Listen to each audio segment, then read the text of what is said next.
Assalamualaikum warahmatullahi wabarakatuh. Alhamdulillahirrabbilalamin. Pada kesempatan kali ini, kami dari kelompok 13 yang beranggotakan saya sendiri, Sabrina Mahyuni, dan kedua teman saya, Yuni Maryani dan Zulfa Mufidah, kami di sini akan mereview materi dari awal sampai akhir pada mata kuliah Psikologi Pendidikan. Yang pertama, konsep dasar psikologi pendidikan. Psikologi pendidikan adalah cabang dari ilmu psikologi yang mempelajari tentang karakteristik individu dalam perkembangannya. Konsep dasar psikologi dalam pendidikan pada umumnya merupakan subdisiplin psikologi yang menyelidiki masalah-masalah psikologis dalam pendidikan yang kemudian dirumuskan dalam bentuk konsep, teori, dan metode sebagai solusi dari masalah-masalah tersebut. Tujuan dan fungsi psikologi pendidikan secara umum adalah untuk mengembangkan pengetahuan dan metode untuk mempelajari proses belajar mengajar pada situasi keseharian yang sesuai dengan tingkat usia dalam lingkungan pendidikan. Secara garis besar, banyak ahli yang membatasi pokok-pokok bahasan psikologi pendidikan menjadi 3 macam.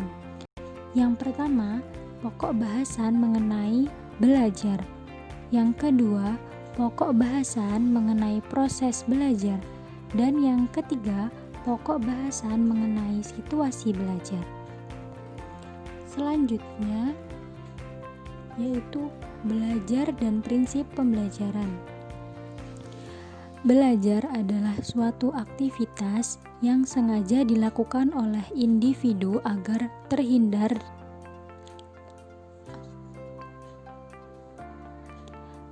terjadi perubahan kemampuan diri. 3 unsur pokok dalam belajar yaitu proses, perubahan perilaku, dan pengalaman. Prinsip-prinsip pembelajaran. Yang pertama yaitu perhatian dan motivasi. Yang kedua, keaktifan. Yang ketiga, keterlibatan langsung atau pengalaman. Yang keempat, pengulangan. Yang kelima, tantangan. Yang keenam, balikan dan penguatan.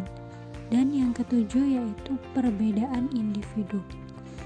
Untuk lebih jelas mengenai prinsip-prinsip pembelajaran, bisa dibuka kembali makalah dari kelompok 2. Yang selanjutnya yaitu faktor-faktor yang mempengaruhi hasil belajar. Hasil belajar adalah suatu hasil yang diperoleh setelah melakukan kegiatan belajar dan pembelajaran serta bukti keberhasilan yang telah dicapai oleh seseorang dengan melibatkan aspek kognitif, afektif, maupun psikomotor yang dinyatakan dalam simbol, huruf, maupun kalimat. Hasil belajar dipengaruhi oleh beberapa faktor. Di antaranya adalah faktor internal dan faktor eksternal. Faktor internal merupakan faktor yang ada dalam diri individu yang sedang belajar yang mempengaruhi hasil belajar. Faktor internal ini meliputi faktor jasmani, faktor psikologis, dan faktor kelelahan pada diri masing-masing individu. Sedangkan faktor eksternal merupakan faktor yang berasal dari luar diri seseorang. Faktor eksternal ini meliputi faktor lingkungan, faktor keluarga, faktor sekolah, dan faktor masyarakat. Yang keempat, perbedaan individu dan prestasi belajar. Individu merupakan unit terkecil dari suatu pembentuk masyarakat. Individu terlebih yang memiliki status sebagai pelajar erat kaitannya dengan prestasi belajar. Prestasi belajar tidak dapat dipisahkan dari kegiatan belajar, sebab belajar merupakan suatu kegiatannya, sedangkan prestasi belajar adalah hasil dari proses pembelajaran tersebut. Prestasi belajar lebih bersifat kualitatif, ditunjukkan dengan penguasaan terhadap ilmu pengetahuan, keterampilan, dan juga sikap. Sedangkan hasil belajar bersifat kuantitatif. Terdapat beberapa bidang yang menyebabkan perbedaan individu, khususnya dalam bidang pendidikan, yaitu kecerdasan, bakat, keadaan jasmani, dan latar belakang. 5. Keterlibatan peserta didik dalam belajar. Komponen-komponen keterlibatan siswa dalam proses belajar mengajar yaitu: yang pertama, siswa. Siswa adalah inti dari proses belajar mengajar. 2. Guru. Selain siswa, faktor penting dalam proses belajar mengajar adalah guru. Guru sangat berperan penting dalam menciptakan kelas yang komunikatif. 3. Materi. Karakteristik dari materi yang bagus adalah adanya teks yang menarik, adanya kegiatan atau aktivitas yang menyenangkan, serta meliputi kemampuan berpikir siswa. Memberi kesempatan siswa menggunakan pengetahuan dan keterampilan yang sudah mereka miliki. Materi yang dikuasai baik oleh siswa maupun guru. Yang keempat, tempat. Ruang kelas adalah tempat di mana proses belajar mengajar berlangsung. Dalam hal mendorong dan meningkatkan keterlibatan siswa, guru bertugas menciptakan suasana yang nyaman di kelas. 5. Waktu. Alokasi waktu untuk melakukan aktivitas dalam proses belajar mengajar juga menentukan teknik dan metode yang akan diterapkan oleh guru. Yang keenam, fasilitas. Fasilitas dibutuhkan untuk mendukung proses belajar mengajar di kelas. 6. Hubungan antara lingkungan dengan kegiatan. Lingkungan belajar adalah segala sesuatu yang ada di sekitar siswa, yang ikut mempengaruhi proses belajar siswa, yang baik secara langsung maupun tidak langsung. Lingkungan belajar dapat digolongkan menjadi dua, yaitu lingkungan sosial dan lingkungan non-sosial. Minat belajar siswa dapat mempengaruhi kualitas pencapaian prestasi belajar siswa. Minat belajar adalah cenderungan yang tetap untuk memperhatikan pelajaran, adanya rasa ketertarikan, dan rasa senang yang didorong oleh keinginan yang kuat untuk mempelajari mata pelajaran.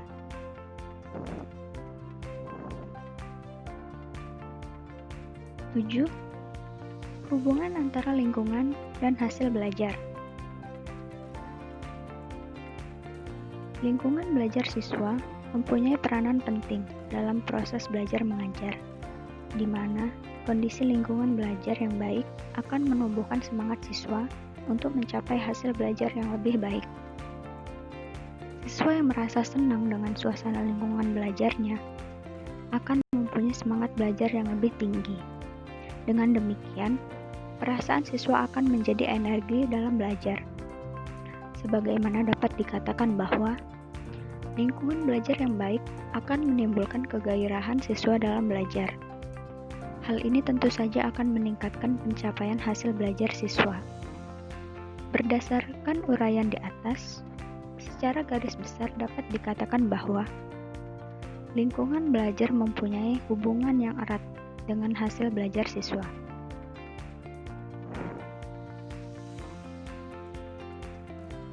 Delapan, hubungan antara kemampuan bahasa dan membaca dengan kegiatan belajar.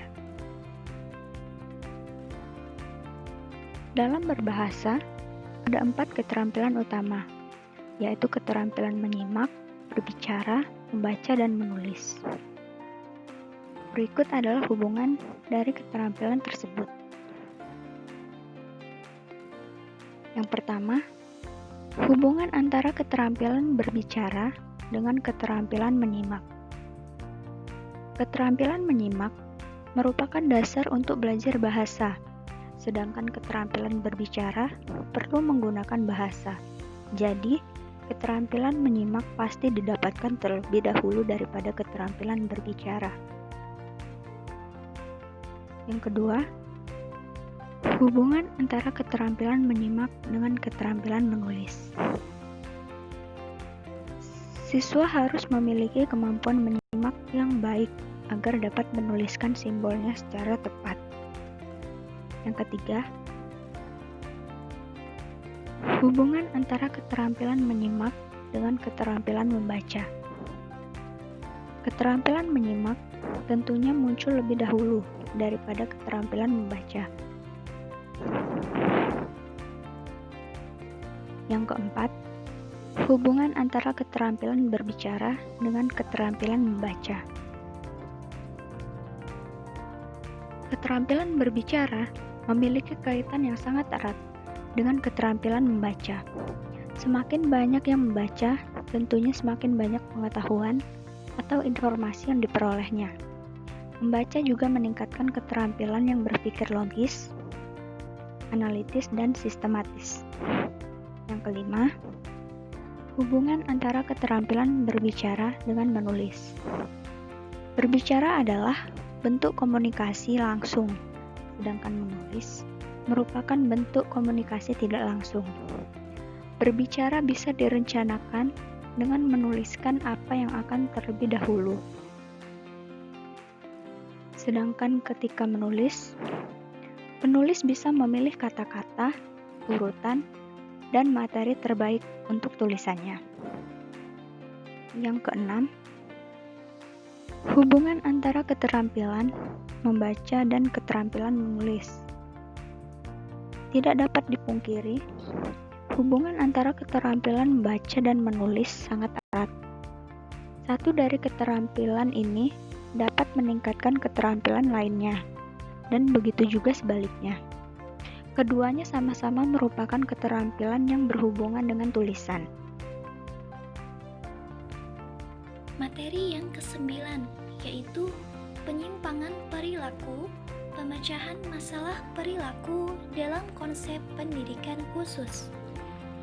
Faktor-faktor yang menyebabkan perilaku dapat menyimpang, di antaranya yang pertama, karena adanya kondisi biologis, misalnya faktor hereditas, kerusakan otak, dan karena pola hidup diet.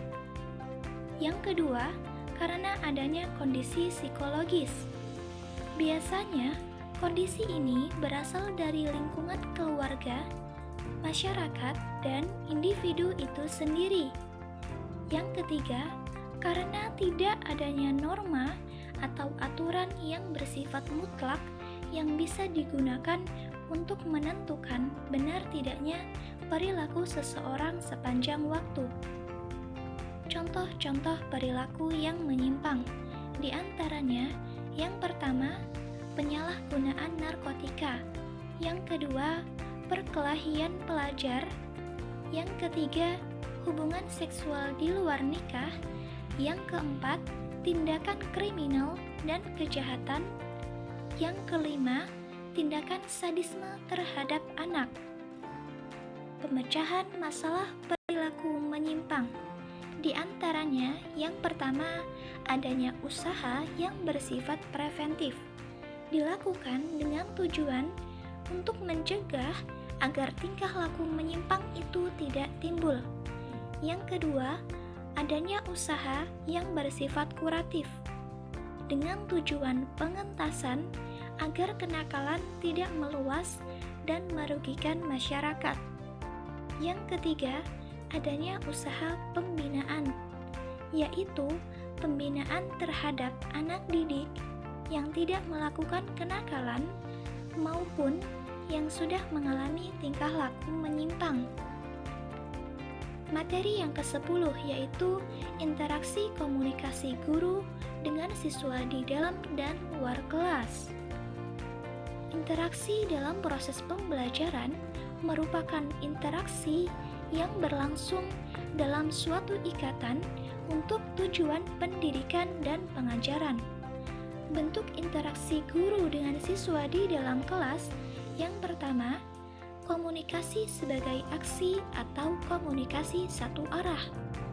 Dalam hal ini, guru berperan sebagai komunikator atau pemberi pesan, dan siswa berperan sebagai komunikan atau penerima pesan. Yang kedua, komunikasi sebagai interaksi atau komunikasi dua arah. Dalam hal ini, tidak hanya guru yang aktif menyampaikan pesan, namun ada pula peran aktif siswa dalam memberikan reaksi atau umpan balik dari apa yang disampaikan guru. Yang ketiga, komunikasi sebagai transaksi atau komunikasi banyak arah. Dalam hal ini, komunikasi yang terjadi tidak hanya antara guru dan murid, namun antar sesama siswa pun saling berinteraksi, sehingga kegiatan belajar mengajar menjadi lebih interaktif dan dinamis. Interaksi guru dengan siswa tidak hanya di dalam kelas, tetapi juga bisa berlangsung di luar kelas. Interaksi ini biasanya berupa interaksi pembelajaran di luar kelas maupun interaksi non-pembelajaran. Materi yang ke-11 yaitu interaksi komunikasi guru dengan guru dan pimpinan. Pimpinan dalam suatu sekolah biasanya disebut sebagai kepala sekolah. Kepala sekolah dengan guru memiliki kerjasamanya sendiri guna meningkatkan motivasi belajar siswa. Di antara kerjasamanya yaitu yang pertama, melibatkan guru dalam rangka meningkatkan kualitas dan kuantitas siswa. Yang kedua, melibatkan pendidik atau guru dalam setiap event-event pendidikan, pelatihan, kegiatan-kegiatan siswa yang menunjang dalam pendidikan dan sosial.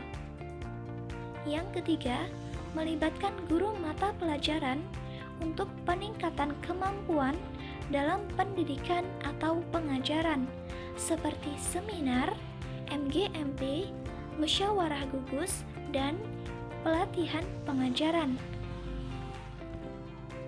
Materi yang ke-12 yaitu interaksi komunikasi guru dengan orang tua siswa. Guru dan orang tua adalah masing-masing sebagai pendidik yang masing-masing mempunyai peran atas anak. Adapun cara mempererat interaksi atau hubungan antara guru dengan orang tua antara lain, yang pertama, mengadakan pertemuan dengan orang tua pada hari penerimaan murid baru. Yang kedua, mengadakan surat menyurat antara guru dengan orang tua. Yang ketiga, adanya daftar nilai atau raport. Yang keempat, mengadakan perayaan, pesta sekolah, atau pertemuan hasil karya anak-anak. Yang kelima, mendirikan perkumpulan orang tua murid dan guru. Sekian presentasi dari kami. Wabillahi taufiq wal hidayah. Wassalamualaikum warahmatullahi wabarakatuh.